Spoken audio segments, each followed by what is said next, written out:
C'est pas parce qu'on a un handicap qu'on ne peut pas être créatif, qu'on ne peut pas faire preuve de réflexion, qu'on ne peut pas performer. Ah, si, on accélère, c'est parfait. Les athlètes de haut niveau en France, on n'a pas de statut. Prends la main. C'est à toi de me dire quelle carte tu veux. Très bon jeu de mots. C'était une carte spéciale pour moi. Bien joué. En une main.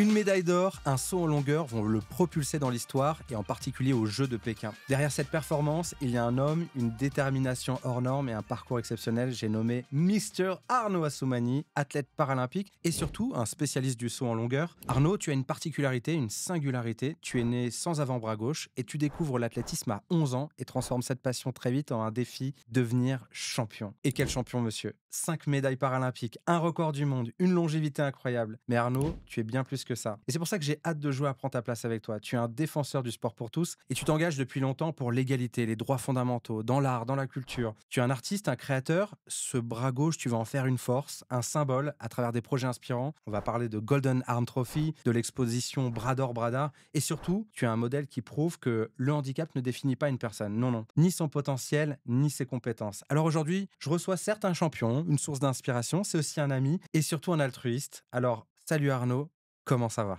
Salut Anto, merci pour cette présentation, ça va très bien et toi? J'ai hâte de jouer à Prends ta place avec toi. Et tu sais quoi, avant qu'on débute, on va regarder les règles du jeu. 36 cases, 6 thématiques, mais aussi une case joker. Mais comment ça marche? Tu me suis? Prends soin de nous. Avec cette carte, le joueur ou la joueuse revient sur des conseils, des astuces ou moments agréables, une case soutenue par la Banque Postale. Prends un coup de boost, on revient sur des victoires, des réussites, où l'invité accélère, car on l'a aidé dans son parcours. Prends-en de la graine. L'invité aborde les expériences qui l'ont fait grandir et avancer en explorant les moments marquants de sa vie. Prends un stop, un obstacle, un moment de doute. On revient sur ce qui a bloqué ou freiné son parcours. Prends pas la mouche, un coup de gueule. Des sujets qui grattent ou agacent. C'est la case pour exprimer ses frustrations, ses combats. Te prends pas la tête? Celle-ci, c'est la carte chance, où on partage un moment plus léger et détendu.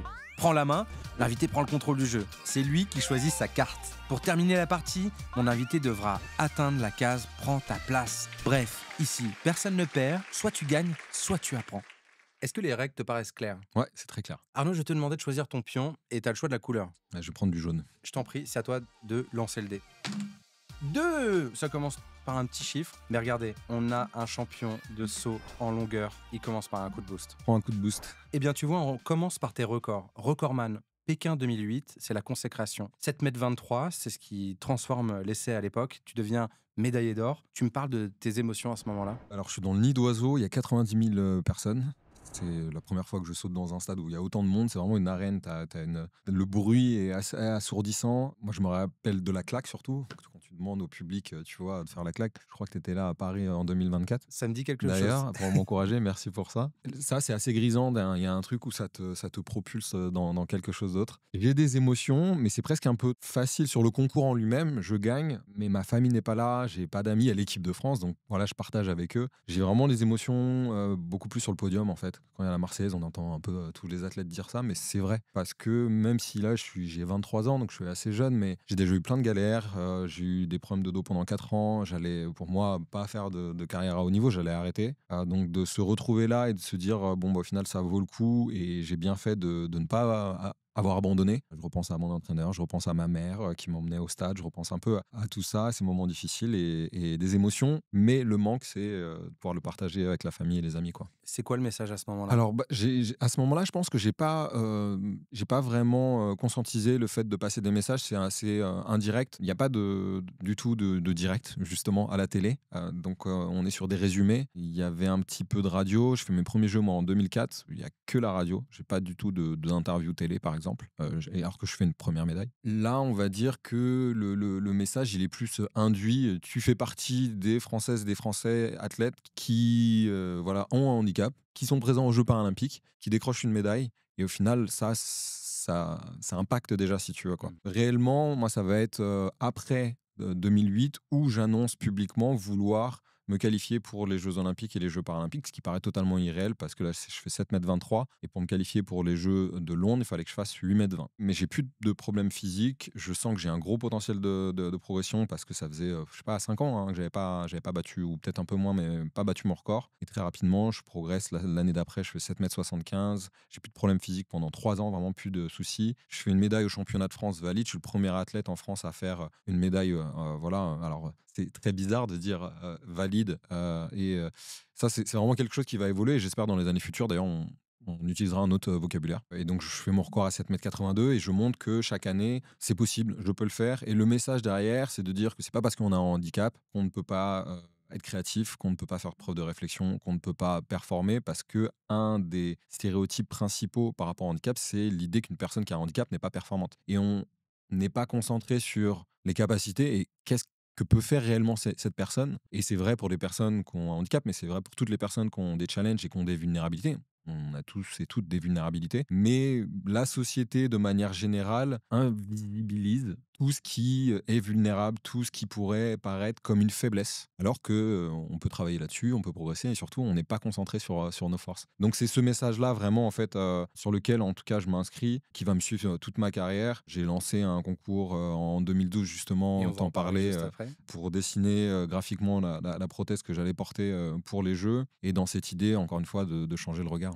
Et de passer des messages forts, mais on va en parler juste après, donc je veux pas trop qu'on spoil, mais je vais te laisser le poursuivre et juste avant te dire, c'est ton déclic à toi à ce moment-là finalement, te dire: Je veux concourir parmi les pros». Alors, c'est un déclic énorme puisque pour la première fois de ma carrière, j'étais déjà champion du monde, j'étais déjà médaillé paralympique. Je vais pouvoir vivre de ma carrière. Je perds pas de l'argent en fait. Donc ça change tout. Tu C'est-à-dire m'étonnes. que à côté, je faisais des études, mais là, en fait, pour la première fois, je me dis ah. En fait, il y a une possibilité que je puisse en vivre. Je pensais absolument pas pouvoir vivre de mon sport, mais à aucun moment. Mmh. Il y avait une minorité de personnes qui en vivaient déjà en athlétisme. Alors en plus, pour des athlètes paralympiques, Inimaginable. c'était une mission Mmh. un peu impossible à ce moment-là. Et aujourd'hui, d'ailleurs, enfin, ça reste toujours extrêmement compliqué pour la plupart des athlètes. Donc oui, le déclic, il a été incroyable puisque au final, ça me libère, je pense, d'un poids, d'une pression. Et le fait de me dire, OK, maintenant, on va plus m'embêter, entre guillemets, parce que tu montres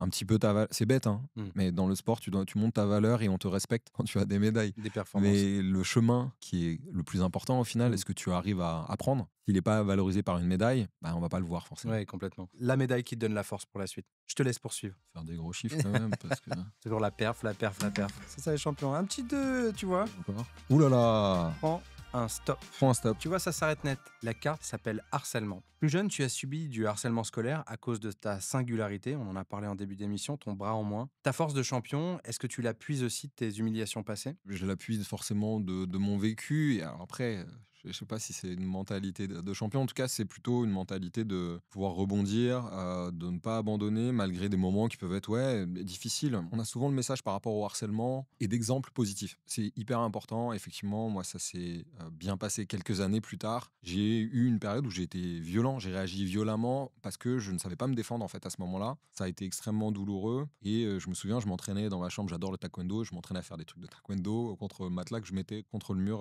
dans ma chambre. C'était une manière de te protéger à C'était une l'époque? manière, alors pas de me protéger, c'était une manière de, je pense, de reprendre confiance, de me dire en fait, je peux me défendre moi-même parce que personne n'a pris ma défense, ni des camarades, des potes, ni l'institution, ni le collège, ils étaient au courant, rien n'a été fait. C'est quoi que tu entendais dans la cour d'école? Ça a été en fait quelqu'un avec qui j'avais fait de la natation, donc il me connaissait en plus, on n'était pas dans le même club, mais il me connaissait depuis longtemps, bien plus grand que moi, plus formé, moi j'ai grandi très tard, et qui voilà, me traitait de manchot, mettait mes affaires à la poubelle. C'est la répétition de ça régulièrement, à des moments quotidiennement, et surtout la mise à l'écart, et pas que d'une seule personne, mais de plusieurs, et sans comprendre vraiment pourquoi, et de me dire, bon, enfin, on se connaît, il sait, et on était assez grand, c'était en troisième, début de troisième, donc on n'avait pas 12 ans, quoi. Donc c'est de rationaliser, de comprendre, de conscientiser un peu ça. En fait, tu te dis: «Mais alors déjà, c'est stupide», mais en fait, cette stupidité, quand elle est quotidienne, à un moment, et moi, il y a eu un moment où j'étais en pleurs dans mon lit, et puis, je dis: «Ah ouais, en fait, je peux plus y aller, quoi. C'est plus possible». Ça a été l'éducation vraiment, moi, qui m'a permis, donc l'éducation de mes parents et aussi l'éducation que j'ai reçue à l'école. C'est-à-dire que je sais très bien que la violence, c'est pas une solution, et j'ai la capacité aussi de répondre d'autres manières. Et aussi, j'existe à travers le sport. Et donc ça, je pense que le sport, ça a été hyper important pour moi parce que j'existais déjà en fait dans le sport. J'étais pas du tout athlète de haut niveau, j'étais loin d'être athlète de haut niveau à 15 ans, mais j'étais dans les meilleurs Français déjà. Quelque part, ça me rassurait justement sur ce côté dévalorisation, estime de soi. J'ai une histoire qui est positive. C'est pas le cas de plein de personnes qui vivent le harcèlement. Il y a autant d'histoires que d'histoires de harcèlement. Et le pire sur le spectre, c'est que des personnes se suicident. Et c'est un échec global en fait. La culpabilité que doivent avoir les parents, même s'ils peuvent... Enfin voilà, il y a des choses qu'ils peuvent malheureusement pas faire. De l'institution, c'est un échec global. Donc c'est hyper important de pouvoir sensibiliser, de pouvoir parler justement de tout ça. C'est un biais humain au final par rapport aux différences. Et c'est aussi un reflet de la société, quoi. Si la société est intolérante, si les adultes sont intolérants et on monte du doigt les personnes qui sont différentes, on les stigmatise, bah forcément, les jeunes, s'ils voient ça comme exemple, ils vont un petit peu répéter ces mécanismes-là. Comment on se relève de ça? Parce qu'on a l'impression que l'état d'esprit que tu as aujourd'hui, c'est aussi que tu t'es forgé ce caractère. Est-ce que ta singularité t'a poussé à forger un caractère plus dur que les autres? Je pense que c'est encore une fois, c'est l'histoire de vie. Il y a eu le divorce de mes parents, il y a le fait de pouvoir être loin de sa famille pendant un moment. La résilience, c'est quelque chose de naturel. Si on n'a pas de résilience, en fait, c'est qu'on meurt. Tout le monde fait preuve de résilience à différents niveaux. C'est un principe humain. C'est juste que, en fait, je suis né comme ça. Donc, depuis tout petit, tu vois des regards, tu dois accepter, en fait. Et tu t'adaptes. Je me suis jamais plaint de quoi que ce soit. C'est qu'il y a des moments, en fait, là, c'est trop et tu n'as plus la capacité de t'adapter à ça. Mais parce que, pour le coup, et heureusement que tu t'adaptes pas et que tu n'acceptes pas ça, parce que Bien sûr. c'est inhumain. Je pense que c'est des mécanismes naturels et encore une fois, il faut pouvoir être entouré. D'ailleurs, c'est pas seul, c'est parce que j'ai du monde autour de moi. Mais c'est pas pour ça que ça n'a pas été facile et j'ai plutôt de la chance en réalité. Quelle est la partie qui m'appartient dans ce rebond? Enfin, tu vois, c'est un truc d'ensemble. Je sais pas d'où ça vient. Est-ce que c'est aussi par rapport à l'éducation, par rapport à, tu vois, j'ai été la première fois aux Comores en 2012. J'ai découvert une société résiliente aussi, tu vois, une générosité, une gentillesse. Et je me dis, bah, moi, je me dis, réagir violemment je ne peux pas, en fait. Tu vois, c'est pas on te frappe, tu vas attendre l'autre joue. Mais c'est un peu ça, c'est de te dire, bon, en fait, il faut être ferme. Non, c'est pas possible, c'est pas tolérable. Mais d'un autre côté, je sais très bien que il y a des solutions par rapport à ça. Tu as ce mental aujourd'hui de battant, mais tu vas nous raconter aussi comment tu t'en sers pour sensibiliser à la lutte contre les discriminations, parce que tu as fait de ce bras en moins aussi un combat, une manière de sensibiliser. Mais je veux pas tout spoiler. On continue, Arnaud. Ah, 6, on accélère, c'est parfait. 1, 2, 3, 4, 5, 6. Prends-en de la graine. Rôle modèle. J'ai une question. C'était qui ton grand héros quand t'étais gosse? Mon premier souvenir de musique, c'est une chanson de Johnny Clegg, Asibonanga.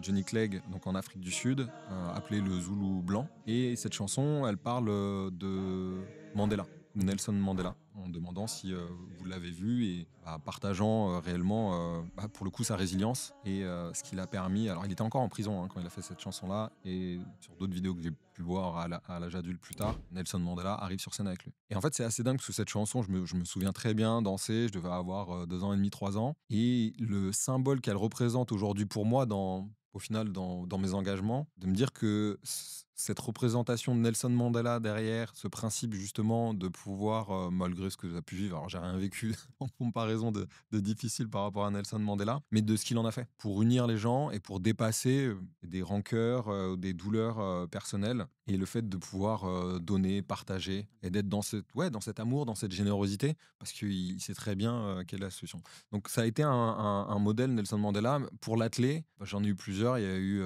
Marie-Josée Pérec, que j'ai vu comme plein de Françaises, de Français. Il y a eu également alors Bob Beamon, ça c'était au lycée. Il y avait une vidéo sur les Jeux Olympiques sur 1968 à Mexico. Et il fait dès son premier essai record du monde qui va rester... alors c'est plus vieux record olympique, c'est toujours record olympique aujourd'hui. Il fait 8,90 m. Il bat le record du monde de plus de 50 cm. Et j'ai eu la chance de le rencontrer à 2 reprises. C'était au lendemain de la finale du 200 mètres où Tommy Smith qui gagne et John Carlos sont sur le podium.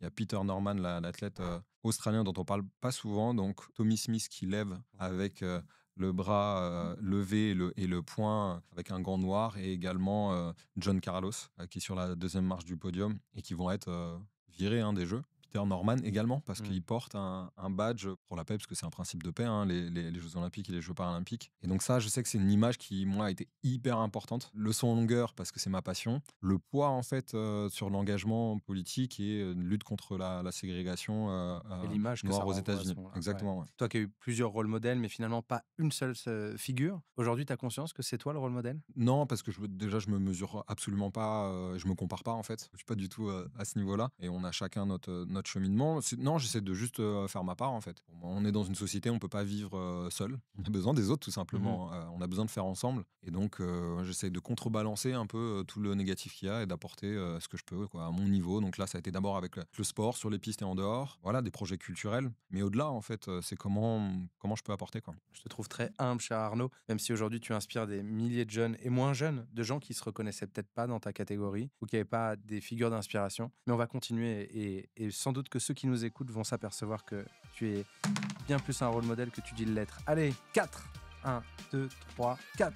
Pour la main. C'est à toi de me dire quelle carte tu veux. Très bon jeu de mots. C'était une carte spéciale pour moi. Bien joué. En une main. Prends une main.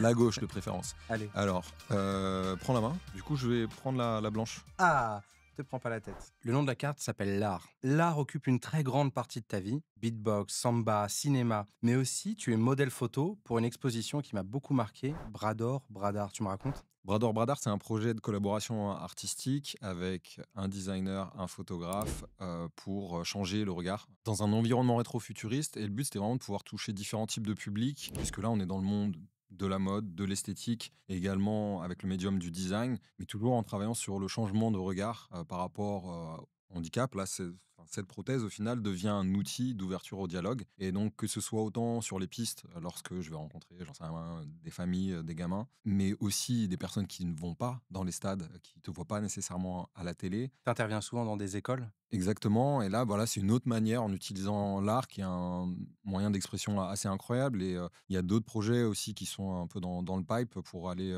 plus loin, d'être plus ambitieux. Sont pas forcément le but, c'est aussi de me détacher, de pas nécessairement incarner par moi, mais ça participe. Et on a vu depuis pas mal d'années des athlètes ou des personnes qui accessoirisent leurs prothèses ou même j'en sais rien, leur fauteuil ou autre, un peu à la manière qu'on peut le voir avec les tatouages. C'est une expression aussi de sa personnalité, mais un petit peu plus que ça, je pense, de reprendre possession de son identité. Tu l'as fait avec pas mal de scolaires. Je me souviens d'une fois où je t'avais entendu dire, en fait, il y a des enfants qui viennent voir, toucher, me poser des questions, et peut-être qu'ils n'oseraient pas le faire avec peut-être leurs camarades de classe. Donc, tu arrives aussi avec ce discours qui permet aussi de lutter contre les discriminations. Ouais, complètement. C'est vrai que quand je retourne dans les écoles, il y a ce souvenir peut-être de lorsque j'avais pu être mis de côté. Et là, de voir que tu arrives en l'image du champion avec ce bras original qui peut être coloré, qui laisse pas indifférent. On n'aime pas, mais en tout cas, et généralement, je demande, ils disent, vous aimez bien? Ouais, j'ai demandé à mes parents pour avoir la même. Je dis, je suis pas sûr qu'ils soient d'accord. Garde ton bras. Ouais, c'est mieux, mais c'est justement de renverser le paradigme par rapport à ça, parce que la réalité, on sait très bien que c'est pas ça, et il y a énormément de projections sur tous les handicaps visibles. 80% des handicaps sont invisibles, mais sur les handicaps visibles, il y a plein de sujets dont on n'a pas envie de parler. On n'a pas envie de parler de la mort, on n'a pas envie de parler de vulnérabilité, de handicap, on n'a pas envie de parler de vieillesse. En fait, on n'a pas envie de parler de choses qui font partie de la vie, qui sont pas négatives en soi. C'est l'image et le fait de quelque part fuir un peu tout ça, mais qui pour moi, ça nous rattrape à un moment et on va tous et toutes y être confrontés. Je parle pas forcément de handicap, mais si on a la chance de pouvoir vieillir, hein, on va être confronté au fait d'accepter qu'on a moins de capacité qu'avant, qu'il faut faire différemment. Mais si on a eu l'habitude depuis longtemps de se concentrer sur qu'est-ce que je peux faire, quelles sont mes capacités aujourd'hui, quelles sont mes forces. Et je trouve des stratégies pour contourner mes challenges. Et pour ça aussi, j'ai besoin encore une fois des autres, j'ai besoin des services que ce soit sociaux, de santé. Ça, c'est ma vision, une société un petit peu plus équilibrée. Ouais. Mais Arnaud, si je dis pas de bêtises, il y a aussi un projet qui s'appelle À l'unisson.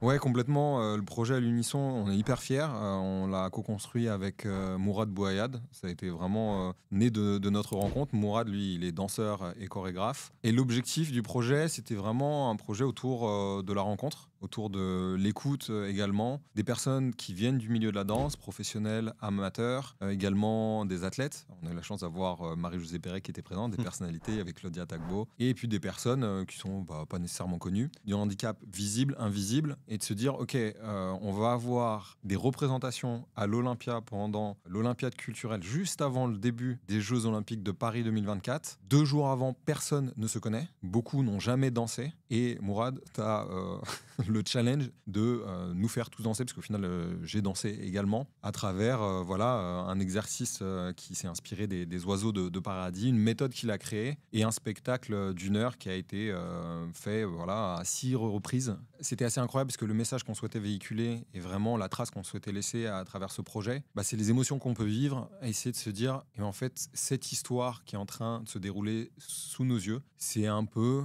une métaphore de la société et de la vie ensemble, des personnes qui viennent d'univers différents, qui ont des parcours de vie différents, qui ne se connaissent pas et qui ont un objectif commun, un environnement bienveillant et créer ensemble et créer quelque chose qui bouleverse et qui nous permet de nous rassembler. Vraiment, moi, j'ai ressenti des sensations incroyables. Il y a eu Martine Armel, qui est la maman de Mourad, qui m'a remercié, qui m'a dit, mais Arnaud, tu te rends pas compte, avec votre projet, j'ai eu la chance de danser avec mon fils. Elle était danseuse étoile et elle me disait, mais j'ai jamais ressenti autant d'émotions de toute ma carrière de danseuse. Et donc, encore une fois, ça montre que les rencontres permettent justement d'avoir des impacts, en tout cas, au-delà de simplement notre petit écosystème. Spice Club, la mairie de Paris, l'Olympia, Paris 2024 nous ont permis vraiment de faire ce projet assez exceptionnel. Incroyable. Ça donne presque envie de rembobiner et d'y retourner. Je te laisse relancer le dé, mais merci pour cette page culture inspirante. Yes.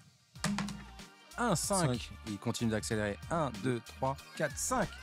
Prends pas la mouche. Ah, la carte s'appelle Vivre de son sport. Tu expliques que même multimédaillé, c'est difficile de vivre de son sport et encore plus en tant qu'athlète paralympique. Quels sont pour toi les principaux défis à relever et surtout à améliorer dans l'accompagnement, peut-être le financement des athlètes en situation de handicap? Des athlètes de haut niveau tout court. Alors, le grand public n'est généralement pas au courant par rapport à ça, mais les athlètes de haut niveau en France, on n'a pas de statut. Si je souhaite avoir la sécurité sociale, être au régime général, si je ne suis pas étudiant, si je ne suis pas salarié, je ne cotise pas pour la retraite, je ne cotise pas non plus pour avoir, enfin, j'ai pas la sécu. Et donc cette absence de statut fait qu'on doit un petit peu construire ou faire chacun ou chacune comme on peut. En tout cas, moi, ça a été mon parcours où je ne savais pas trop. J'étais entrepreneur au départ. Ça a été réellement le privé qui m'a permis de vivre de mon sport. La fédération, les aides départementales, ça a été important. Le club, c'est beaucoup de bénévoles. Sans eux, il n'y aurait rien eu. Ma mère qui m'emmenait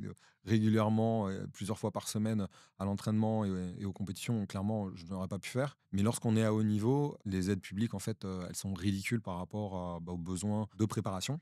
Les besoins juste de vivre, en fait. Donc on dit qu'il faut faire des études à côté et faut être sportif de niveau. Ok, très bien, mais avec quels moyens? Donc il y a un gros enjeu à ce niveau-là. Alors on a plus les stats aujourd'hui, ça a évolué plutôt dans le bon sens. Mais en 2016, par exemple, 40% des athlètes olympiques, je ne parle pas paralympiques, olympiques vivaient sous le seuil de pauvreté, avec moins de 500 euros par mois. Ça, c'est une réalité. Et force est de constater que pour ceux avec handicap, encore plus C'est compliqué. encore plus compliqué. Aujourd'hui, je pense que si on avait des stats, c'est mieux au lendemain de Paris 2024. Mais au lendemain de Paris 2024, il y a moins de moyens pour tous les secteurs et le secteur du sport également. Donc les athlètes en pâtissent. Certaines fédérations vont plutôt, et des athlètes vont plutôt être bien organisés et bien fonctionner. D'autres, c'est beaucoup plus compliqué. Et les athlètes, pour discuter avec plein d'athlètes, l'après-jeu est extrêmement difficile. Et effectivement, c'est pas parce qu'on a été médaillé, si on n'a pas fait de médaille au jeu, là, beaucoup de partenaires qui étaient présents et qui ont accompagné des athlètes, et merci à eux, parce que sans ces partenaires, sans les sponsors, on n'est pas là, on ne peut pas représenter notre pays. Donc c'est vraiment un travail collectif à ce niveau-là. Mais lorsqu'ils se désengagent, et en final, c'est les athlètes qui en pâtissent, mais c'est tout l'écosystème du sport qui en pâtit, parce que nous, en réalité, on est simplement là. Moi, j'ai eu un rêve de faire les Jeux un jour, parce que j'ai vu des athlètes sauter, c'était pas des Français d'ailleurs à ce moment-là. L'importance de l'image, l'importance de ce qui s'est passé à Paris, et lorsqu'on a des gamins, des gamines qui signent dans les clubs parce que ils ont vu des athlètes décrocher des médailles, leur donner des émotions, ils disent j'ai envie d'essayer. Déjà, c'est est-ce que c'est possible? Est-ce qu'ils ont la possibilité de le faire s'ils ont un handicap, s'ils sont, j'en sais rien, à la campagne, s'ils sont dans certains quartiers? Est-ce que c'est possible? Est-ce que vous avez la possibilité de le faire? Et ensuite, en fait, les clubs ont quoi comme moyen? Pour, il y a 15% de plus d'adhérents, c'est génial pour tel ou tel sport, mais il faut des moyens. Et nous, on représente tout ça. On est une espèce de locomotive qui inspire.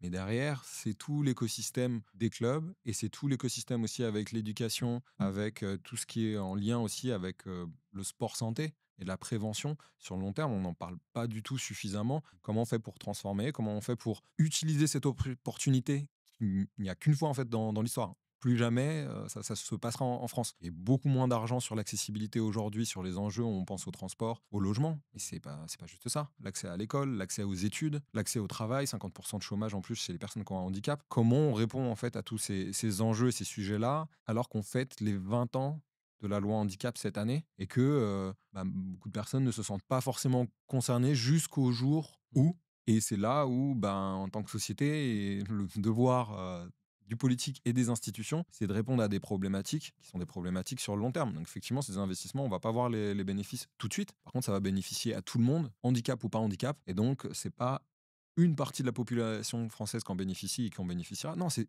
tout le monde. Et c'est un petit peu ça qui est difficile à encaisser après ces jeux où tout le monde était uni. Il y a eu un esprit positif vraiment incroyable. Je pense que beaucoup de personnes qui ont eu la chance de pouvoir aller sur les sites ou dans les fan zones n'avaient jamais vécu quelque chose comme ça dans leur vie. Et ça, il y a la question de comment on le conserve. On a l'impression que c'est extrêmement loin et que ça a été quelque chose de très éphémère. Et est-ce que c'était vraiment réel? C'était pas un rêve ce qu'on a vécu? Non, non, c'était réel, mais comment on arrive à inscrire ça sur la durée? Je suis avec Manon Apiti-Brunet, qui a été championne olympique en sabre. On est tous les deux donc marraine et parrain de la semaine olympique et paralympique qui a lieu la première semaine du mois d'avril. Et ça, c'est un héritage des Jeux de Paris 2024. Là, c'est la 5e année, c'est essentiel. Plus de 120 athlètes olympiques, paralympiques qui seront présents justement, et qui partagent leur parcours, qui sensibilisent sur tout un tas de sujets, sur le handicap, sur la santé, sur le plaisir, encore une fois, de faire du sport, parce que c'est un jeu, c'est ludique. C'est comme ici, tu vois, c'est marrant, on pourrait faire le parallèle avec Prends ta place. C'est qu'on peut parler de sujets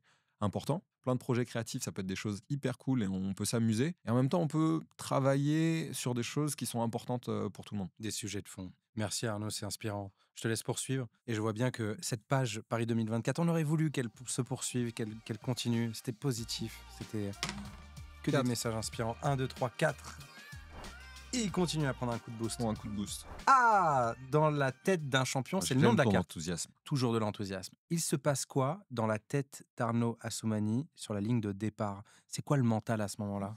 C'est hyper particulier. Je sais jamais vraiment comment répondre à cette question parce que je pense que je ne sais pas vraiment moi-même à quoi je pense à ce moment-là. On arrive à s'évader, à plus penser à toute la pression autour? Des fois, tu penses à rien. T'as un truc hyper animal, en fait. Hmm. Il y a des moments où ouais, c'est des phrases juste avant de. Alors, des trucs très bêtes, genre tu vas pas. Je sais pas, tu vas pas te laisser faire ou t'as pas fait tout ça pour ça. Mais des fois, il y a rien du tout, en fait. Je ressens un peu la même chose quand je fais de la méditation et des fois, je suis dans le même état lorsque je suis sur la piste. Et souvent, quand j'ai eu mes meilleures performances, j'ai l'impression qu'il s'est rien passé, j'ai pas fait d'effort et c'est presque frustrant parce que tu te dis, mais j'ai rien fait, je pourrais faire mieux. Bah non, justement, c'est ça qu'il faut chercher. Mais c'est pas en voulant provoquer cet état qu'on arrive à l'avoir, c'est comme un réflexe. Il y a quelque chose qui saute sur toi et tu vas vouloir aller plus vite que ton clignement d'œil. T'arriveras pas, en fait, ce Hmm. réflexe-là. Mais un vrai travail de préparation mentale, quoi qu'il arrive, et de concentration. Tout ce que tu as dans le sport, tu peux le retransposer dans l'entrepreneuriat, dans le monde de l'entreprise. Exactement. Des moments où on a besoin d'être très concentré pour réussir une compétition, un appel d'offres, j'en sais rien. Toutes les situations où, au final, tu vas avoir une pression, tu travailles, tu te prépares pour ça, et quel que soit le niveau, les mécanismes sont à peu près les mêmes. C'est juste que dans le sport de haut niveau, au final, tu pousses les curseurs hyper loin. Bah, t'as pas tout le temps 80 000 personnes autour de toi pour Non, c'est t'encourager. pas tous les jours. Et puis, le travail, on est surtout en off. 6, ça, c'est un Six. beau. Ah, mais je vous l'ai dit, il deux, commence trois, doucement, quatre, les cinq, petites foulées du départ, six. c'est ça. Hein. Prends soin de nous en partenariat avec la Banque Postale. La carte s'appelle Voler. Le saut en longueur procure une sensation de liberté. Tu peux nous décrire ce que tu ressens en plein vol? C'est très court, mais presque comme le temps s'arrête un tout petit peu à ce moment-là, et tu sens la vitesse, le vent. Il y a un truc de très pur, ce qui est pas évident par rapport à la longueur pour avoir ces sensations-là. Faut physiquement être quand même assez bon, aller vite, courir vite, et techniquement être un peu au top. Aussi parce que c'est toi qui l'as créé, en fait. Tu vois, tu sautes pas de quelque chose, c'est toi qui crée la vitesse. T'es maître, en fait, mais à un moment, Il n'y a pas d'objet. t'es en l'air, en fait, tu laisses faire ce qui se passe, quoi. Mais c'est très court. Hmm. Mais ce moment-là peut paraître hyper long. Et c'est ce qui te plaît le plus dans une partie de ce sport? Ce moment où les quelques secondes, parce que t'es combien de temps en train de voler finalement? Très peu de temps, non, c'est moins d'une seconde. Il y a ce moment-là, mais en fait, on saute assez peu quand on s'entraîne. Donc, le plaisir, tu le prends pas juste dans la discipline spécifique. C'est de prendre du plaisir aussi dans la progression et moi dans l'apprentissage. J'ai une approche holistique de l'entraînement et de ma carrière. Et c'est pas simplement l'entraînement physique, technique. On a parlé du mental, mais ça va être aussi ce que je mange, la nutrition, le sommeil, le bien-être mental et aussi, tu vois, un travail qui peut être un travail aussi cognitif, tu vois, d'optimisation. Je parlais tout à l'heure en off d'optimisation de la concentration ou des choses comme ça. Il y a pas mal de méthodes aujourd'hui. Puis il y avoir toute la prévention, tu vois, avec les kinés, les soins, la récupération, le médecin. Il y a toute une équipe. Donc cette approche, si tu veux, lorsque tu es au centre de toutes ces personnes et toute cette équipe qui te permet d'aller vers la performance, eh ben, tu dois être curieux et tu dois essayer d'apprendre et de Mmh. comprendre, OK, l'anatomie, c'est quoi? OK, la biomécanique, d'accord, mais c'est quoi dans mon sport? Et en fait, je me dis, ouais, cette quête-là, elle peut être toute la vie, d'essayer de se comprendre et d'essayer de comprendre l'être humain, comment il fonctionne. Et moi, je trouve ça fascinant parce qu'en fait, j'apprends sur la psychologie, j'apprends sur la cognition, sur la nutrition. Mon père est docteur en technologie alimentaire, donc je suis tombé un peu dedans sur ce sujet-là. Bien équipé. Mais je me dis, quel autre métier, quelle autre passion m'aurait permis de progresser autant sur autant de domaines? Si ça n'avait pas été ça, ben, je me dis, en fait, je suis pas sûr qu'il y a eu autre chose d'aussi global. Et donc, le plaisir, ça n'a pas été ça au départ, c'était pas forcément ça, c'était pas, tu vois, c'est très intellectuel, là, pour le coup. C'était très physique, très dans les sensations et aussi dès que tu sautes, en fait. T'as un côté, moi, ça a été le saut, je faisais de la hauteur, je fais du triple saut. Dès que tu quittes un peu le sol et dès que tu quittes la terre, il y a un truc assez spécial par rapport à ça. Ça me donnerait presque envie de venir s'entraîner avec toi. J'ai Mais dit presque. il est pas presque, J'ai dit il faut presque. venir. 6. Mais quel champion, mais regardez. Mais On va il terminer l'a que dit. là-dessus, hein. Il a dit, on prend quelques foulées et on accélère peu à peu. Il n'a fait que ça. C'est ça, exactement. Et Prends la main. prends la main, c'est à toi. Alors, Qu'est-ce qu'on n'a pas fait, n'est-ce pas on les a toutes faites, hein, je crois, hein. Eh bien, je vais prendre la bleue, s'il te plaît. Je sais que tu es quelqu'un qui est dans le soin, prends soin de nous, en partenariat avec la Banque Postale. Eh bien, la carte s'appelle Morning Routine d'Arnaud. T'es prêt? Waouh. Le petit déjeuner du champion. Plutôt gras et avec des protéines. Je mange des œufs le matin et ça peut être avec des crudités ou avec des choses que j'ai mangées la veille, mais c'est plutôt salé. Des œufs. Alors après, prendre le soleil, c'est très important. Alors, dans tous les endroits en France où il n'y a pas le soleil, c'est très compliqué. J'habite à Montpellier depuis plusieurs années. Et en fait, ça, c'est un plaisir incroyable de prendre le soleil le matin avant son petit-déj. Ouais, On va désolé, venir. je compatis. Non, mais c'est bien, tu vas venir nous faire le petit-déj, plus le soleil le matin depuis la terrasse. Le son pour te mettre le smile de bon matin. J'écoute beaucoup de musique brésilienne, donc là, je sais pas, je pourrais dire Que Pena de Gal Costa, par exemple. L'exo sportif simple pour rester en forme. Alors, des exercices de mobilité et d'étirement et des exercices de respiration. Ah, Sur le matin, je donc un peu recommanderais de, plutôt ça. de yoga. Ça peut être du yoga, respiration vraiment hyper important parce que la plupart d'entre nous n'apprennent pas à respirer. Le réflexe santé mentale. Méditation, c'est vraiment cool. Et après, sinon, ça peut être aussi l'écriture, sans intention, juste ce qui nous passe par la tête. Le podcast à mettre dans sa playlist. Alors, le podcast à mettre dans sa playlist, je vais en surprendre quelques-uns. C'est un podcast qui est animé par un animateur assez impressionnant. Il s'appelle Anthony Backlin, je crois. Je vois Et pas c'est du tout. prends ta place. Prends ta place. Ouais. Je vais aller regarder. Je pense que Tu devrais jeter un coup d'œil, hein. Ah, C'est pas mal. Alors, attends, des fois, je vois sur mon téléphone qu'il est en top 1 des mieux classés dans la société. Comme quoi. c'est pas mal du tout. Je te laisse Ah, il reste, tirer c'est vrai que j'ai pas le terminé. dernier. Ouais, c'est parti. Oh. Un petit 1, incroyable. Donc il se refait un. Prends soin de le nous. 1 du champion. Allez, 1.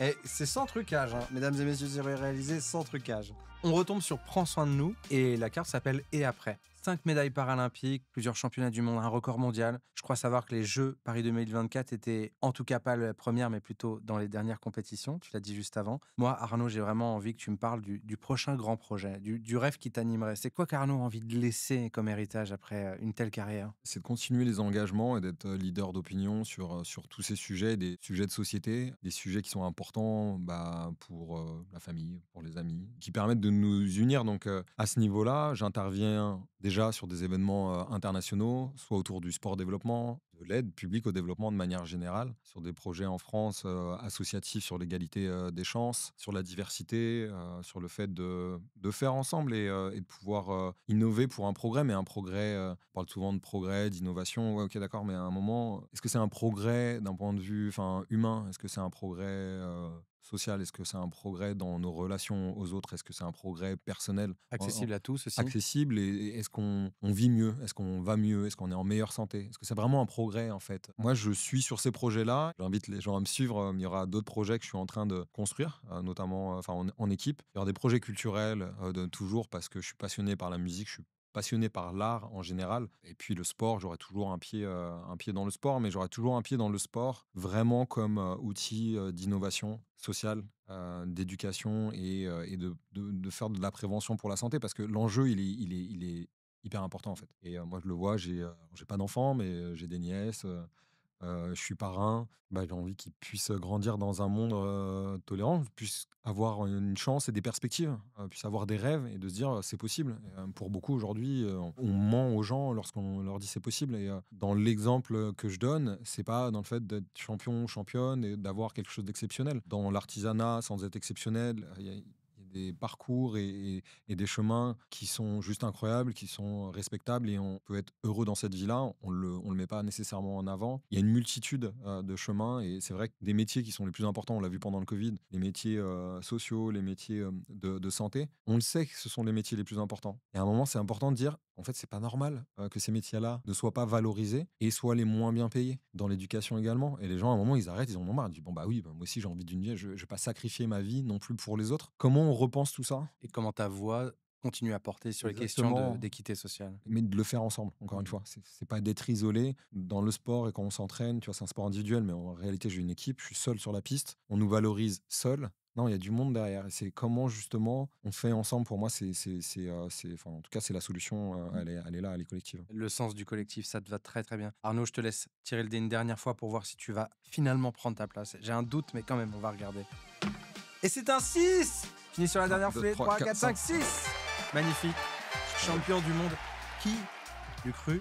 Moi d'abord, toi d'abord, toute la famille, tous les proches. Moi, j'ai une dernière question pour toi. Est-ce qu'aujourd'hui, tu considères avoir pris ta place? Aujourd'hui, j'ai pris ma place déjà sur cette chaise face à toi et c'était un plaisir de pouvoir échanger sur tous ces sujets, non mais qui sont vraiment importants dans ce que je fais au sein déjà de ma famille, de mon entourage, des amis, dans la société et c'est pas évident. Et je pense que pour personne, ça ne l'est. On s'interroge beaucoup par rapport à ça. Et encore une fois, les expériences de vie, les rencontres, s'enrichir et je me suis enrichi énormément des autres et de personnes qui viennent d'univers totalement différents du mien et de milieux différents du mien. Et je pense que cette ouverture-là m'a permis justement de prendre cette place qui est minime mais qui est importante en tout cas pour passer des messages. Qui est essentiel, qu'il est pour beaucoup d'assauts. Moi, je te remercie à titre personnel aussi, côté Diversity Days, l'asso que j'ai cofondé il y a maintenant 8 ans, d'être un parrain exceptionnel. Deuxièmement, tu es ce rôle modèle qu'on regarde, qu'on va continuer à regarder, parce que tu ouvres plein de portes. Et cette voix, on en a besoin dans un moment aussi compliqué, d'avoir des voix qui portent des messages de paix, d'espoir et d'amour. Pour ceux qui veulent continuer à regarder Prends ta place ou d'autres émissions, ou suivre tout simplement Arnaud Soumani, on va tout mettre en commentaire. Et surtout, d'ici là, on te souhaite